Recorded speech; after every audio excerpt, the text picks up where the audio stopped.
ආයුබෝවන් සුබ උදෑසනක්. අද මම ඉන්නේ ගාල්ල නගරේ.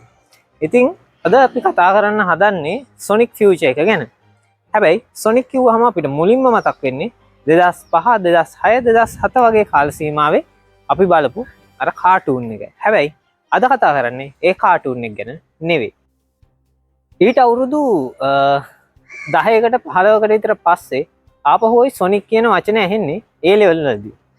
ඒ ලෙවල් වලදී භෞතික විද්‍යාවට තියෙනවා සොනික් බූම්ස් කියලා වචනයක්. ඒ කියන්නේ ඒක ඇවිල්ලා සටහනක් තිබ්බොත් ඒක හඳුන්වා දීලා තිබුණේ සොනික ගිගිරුම කියලා. එහෙම නැත්නම් සොනික ගිගිරුම. ඒක මම මෙතන පැහැදිලි කරන්න යන්නේ නැහැ. මොකද සොනික් ෆියුචර් එකේදී සොනික් කියන වචනේ විතර අපිට වැදගත් වෙන්නේ. සොනික් කියන වචනේ තේරුම තමයි ශබ්දය. ඉතින් අපිට මේ අද කතා කරන මාතෘකාවට වැදගත් වෙන්නේ මෙන්න මේ සොනික් කියන වචනේ විතරයි. සොනික් ෆියුචර් එක. එහෙම නැත්නම් ශබ්දයේ අනාගතය. මේ ශබ්දයේ අනාගතය ගැන ගත්තහම මේක සම්බන්ධ වෙන පැති කිහිපයක් තියෙනවා. ඒකේ ප්‍රධානම අපි කතා කරන ප්‍රධානම කොටස තමයි AI. එහෙම නැත්නම් කෘත්‍රිම බුද්ධිය. ඉතින් මේ කෘත්‍රිම බුද්ධියේදී මේ සොනික් ෆියුචර් එකත් එක්ක කෘත්‍රිම බුද්ධිය සම්බන්ධ වෙන්නේ කොහොමද? අන්න ඒක තමයි අද අපි බලන්න හදන්නේ. එතකොට දැනට සරල උදාහරණයක් විදිහට කිව්වොත් අපි පාවිච්චි කරන සුනෝ AI tool එක. එහෙම නැත්නම් ඔය ඕගොල්ලෝ රොක් මියුසික් එකක් එහෙම නැත්නම් ඕගොල්ලෝ දැන් මේ පහුගිය දවස්වල YouTube එකේ එහෙම වීඩියෝස් බලද්දී ඕගොල්ලෝ දකින්න ඇති සින්දු කිහිපයක් හදලා තිබ්බා AI තාක්ෂණය පාවිච්චි කරලා. ඉතින් අපේ channel එකේ තියෙනවා ඔයාලට ඒවත් බලන්න පුළුවන්. මේ කෘත්‍රිම බුද්ධිය සහ සොනික් ෆියුචර් එක පාවිච්චි කරලා තියෙන්නේ අපි යම්කිසි හඬ අනුකරණය කිරීමක් කරන්න. ඒ කියන්නේ හොඳම උදාහරණයක් විදිහට කිව්වොත් මේ පහුගිය දවස්වල අපේ නිවේදකයන්ගේ හඬ යම්කිසි දත්ත පරාසයක් පාවිච්චි කරලා ඒ හඬ ඔස්සේ යලිත් නිර්මාණය කරලා තිබුණා ඒ අයගේම හඬ කෘත්‍රිමව. ඉතින් ඒක ප්‍රවෘත්ති නිවේදනය සඳහා යොදාගෙන තිබුණා. ඒ වගේම වෙළඳ දැන්වීම් ප්‍රචාරණය කරන්න යොදාගෙන තිබුණා. ඉතින් මේ වගේ ටෙක්ස්ට් ටු ඔඩියෝ වගේ මේ වොයිස් ටු ඔඩියෝ වගේ දේවල් ගිහිල්ලා තිබුණා. ඊට පස්සේ ටෙක්ස්ට් ටු ඔඩියෝ විදිහට සින්දු ගීත නිර්මාණය ගිහිල්ලා තිබුණා. ඉතින් අපි මේකට කියනවා acoustic heritage කියලා. එහෙම නැත්නම් ශ්‍රව්‍ය උරුමය. මේ ශ්‍රව්‍ය උරුමයේදී අපිට පුළුවන් අපේ අතීතයේ ඉඳපු අපිට දැන් හොඳම උදාහරණයක් විදිහට කිව්වොත් අපේ ගායක පරම්පරාවක් අවසන් වෙලා තියෙනවා මේ වෙනකොට.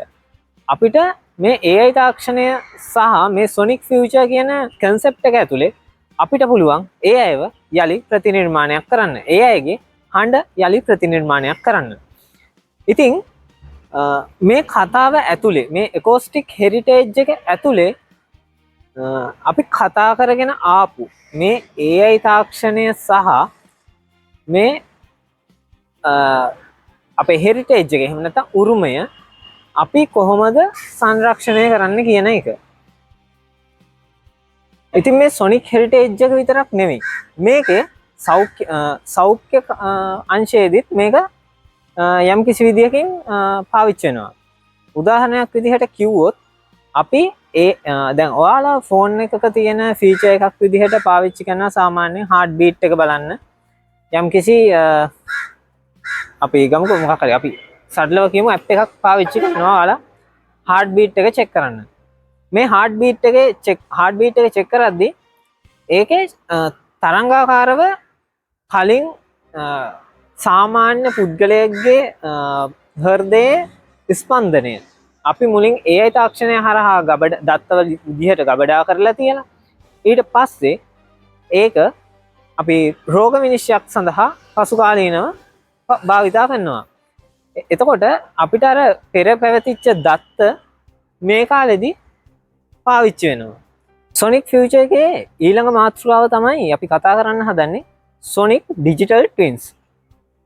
සරලවම කිව්වොත් සමනියුන් දරුවෝ ඉන්නේ. මේ සමනියුන් දරුවන්ගේ කතාව තමයි ඒ අය සාමාන්‍යයෙන් කරන්නේ දෙන්නම අර එක හා සමාන දේවල් ටිකක් ඒ වගේ තමයි මේ සොනික් ඩිජිටල් ට්වින්ස් කියන්නෙත්. මේක නියුන් පද්ධතියක්. නියුන් පද්ධතියක ලක්ෂණය තමයි සාමාන්‍යයෙන් ගත්තොත් අපි මෙහෙම කියමුකෝ. එක්තරා ගොඩනැගිල්ලක් අපි නිර්මාණය කරද්දී ඒකට අදාළව තව කෘතිමම නිර්මාණය කරලා තියෙනවා ගොඩනැගිල්ලක්. ඒ ගොඩනැගිල්ලේ සවුන්ඩ් මොඩල් එකක් අපි AI වලින් ට්‍රේන් කරලා තියෙනවා. AI වලින් මේ ට්‍රේන් කරලා තියෙන මොඩල් එක නිසා සමහර වෙලාවට අපිට පුළුවන් අර අපි ඇත්තටම නිර්මාණය කරලා තියෙන ගොඩනැගිල්ලේ ශබ්ද තරංග කම්පන මේ සියල්ලම අර අපේ අපි කෘතිමව හදපු මොඩල් එකට සමපාත කරගන්න.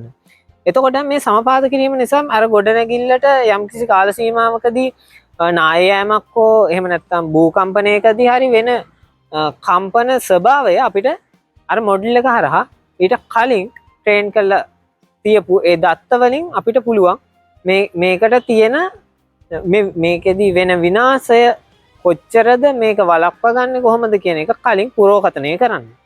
ඉතින් ඊළඟ කතාව තමයි ඕකම සොනික් ඩිජිටල් ට්වින්ස් කියන කන්සෙප්ට් එක භාවිතා වෙනවා උපකරණ වලටත්. ඒ කියන්නේ සාමාන්‍යයෙන් යන්ත්‍ර සූත්‍රවලදී පාවිච්චි කරන ඒ කාල සීමාවක් තියෙනවනේ. ඒ කාල සීමාව ඉවර වෙනකොට ඉවර වෙන්න කලින් ඒක පුරෝකථනය කරගන්න පුළුවන් මේ සොනික් ඩිජිටල් ට්වින්ස් හරහා. ඉතින් ඔන්න ඕක තමයි අද සොනික් ෆියුචර් එකේදී අපි කතා කරේ. මේ සොනික් ෆියුචර් එකේ එක එක්තරා පොඩි කොටසක්. ඉතින් මේක දීර්ඝව කතා කරන්න පුළුවන්, දීර්ඝව තව විස්තර කරන්න පුළුවන්. නමුත් අපි අද කතා කරේ සොනික් ෆියුචර් එකත් එක්ක AI තාක්ෂණය ගැලපීම විතරයි. එහෙමනම් අදට ගිහින් එන්න. ඔයාලට සුබදායි සතියක්. ලබන සතියේ අපි හමු වෙමු.